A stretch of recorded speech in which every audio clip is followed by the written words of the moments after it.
মিষ্টি করে ডাকছি আর সঙ্গে তোর হাঁটছি, ইশারায় বলে দে না না বলা কথা।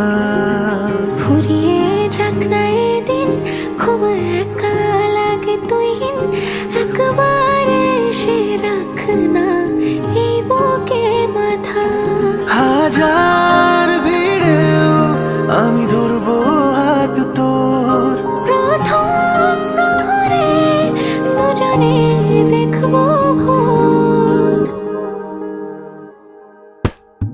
বুকের ভেতর যত্ন করে লিখেছি তোর নাম, ভালোবাসায় ডুবে যেতে তোর কাছে এলাম।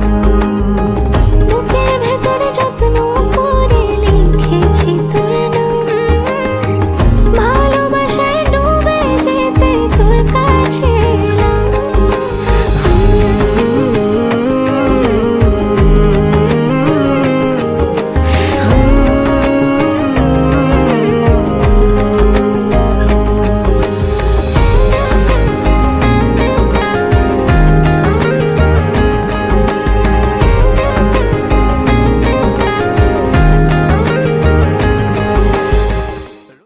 তোদের রিলেশনটাকে ডিসক্রাইব করবে যে পিসফুল নাকি কেওটিক? পিসফুল না, ঝগড়াঝাটি করে যে কাটিয়েছি তাও না, মানে হয় না যে আলাদা লেভেলেরই ঝগড়া, ওইটুকুনি তো হয় সবার মধ্যেই। এমনি এমনি এমনি এমনি গেছে। এমনি এমনি তুই যে কখন মনে হলো যে হ্যাঁ এর সাথে সারাটা জীবন কাটানো যায় একে বসে?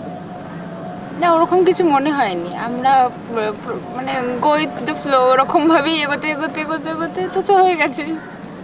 মেন আমাদের একটা ফ্রেন্ডশিপ হ্যাঁ, ব্যাপারটা আমাদের মধ্যে ভালো আছে, আমাদের মধ্যে সেই বন্ডিংটা রয়েছে যে কি বলবো, যে আমরা একসাথে মজা করতে পারি। বাট এমন একটা দিনও যায়নি এতগুলো বছরে যে আমাদের দুজনের মধ্যে কথা বন্ধ, সে যে কোনো রকমের ঝামেলা হোক না কেন কোনোদিনও কথা বন্ধ। তো একটা অভ্যাসে মানে হয়ে গেছে যে মানে ওর সাথে কথা না বললে একটা প্রবলেম হয়, মনে হয় কথা হলো না, কি একটা হলো না, তো এরকমই ব্যাস। স্পেশাল তো স্পেশাল মুহূর্ত আমার কাছে প্রত্যেকটা দিনই স্পেশাল মুহূর্ত যখনই আমি ওকে দেখি, কারণ ওর সাথে কাটানো প্রত্যেকটা সময়, সে ভালো হোক বা খারাপ যাই হোক না কেন, প্রত্যেকটার মধ্যে একটা শেষে গিয়ে মনে হয় যে না এটা ভালো।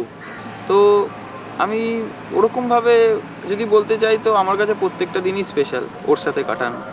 স্পেশাল মুহূর্ত মানে ওরকমভাবে পার্টিকুলারলি বলতে গেলে হ্যাঁ আছে, যেরকম আমরা মানে দেখা করতে হবে একটা প্রথম না, আমাদের মধ্যে একটা আছে যে অনেক দিন মানে একদিনের বেশি দেখা না হলে আমাদের জানি কেমন একটা হয়। তো ওরকম হাঁটু অবধি জলেও আমরা চা খেতে বেরিয়েছি, আমরা কোথায় ফুচকা খেতে গেছি, কখনো এই ঘাট কখনো ওই ঘাট, টোটোবাজি করে বেরিয়েছি, সে কত দূর অবধি হাঁটতে হাঁটতে চলে যেতাম গল্প করতে করতে।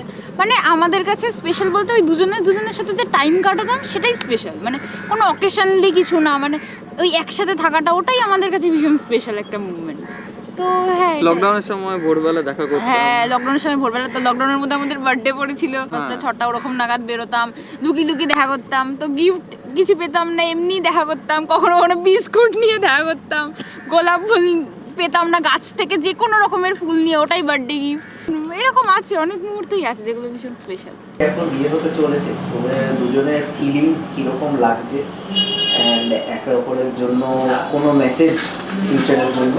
একটা সপ্তাহ পর বিয়ে আমাদের, তো খুবই আনন্দও লাগছে, এক্সাইটমেন্ট প্রচুর, কিন্তু চিন্তাও হচ্ছে যে না সব কিছু যেন ঠিকভাবে হয়ে যায়। তো ও সব কিছু ছেড়ে এখন মানে আমাদের একটা সংসার হতে চলছে, তো সেটা নিয়ে একটা প্রিপারেশন আমাদের মধ্যে চলছিল।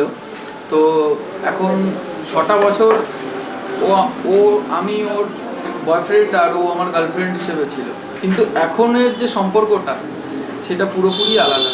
এর মধ্যে অনেক দায়িত্ব রয়েছে, ওর তরফ থেকেও রয়েছে, আমার তরফ থেকেও রয়েছে। নতুন একটা অধ্যায় শুরু হচ্ছে, তো সেটা নিয়ে তো এক্সাইটমেন্ট অনেক, এবার নার্ভাসনেসও প্রচুর যে কি হবে না হবে। তো আমার মধ্যে একটা ক্লিয়ার থট এটাই যে যেভাবে এতদিন কাটিয়ে এসেছি, যা হয়েছে দুজনে একসাথে দাঁড়িয়ে ফেস করেছি, তো ভবিষ্যতেও তাই, যা হবে দেখা যাবে, ও ঠিক করে দেবো যে কোনোভাবে একটা দুজনে মিলে ম্যানেজ, তো ব্যাস এটাই।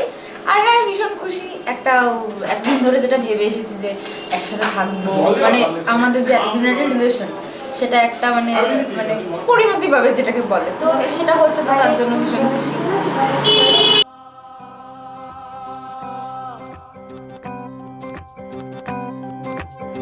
रोशनी ही रोशनी है, चार सू जो चार सू, इश्क है ये इश्क है, इश्क है ये इश्क है। तुमसे मिले तो कुछ गुनगुनी सी होने लगी है सर्दियाँ।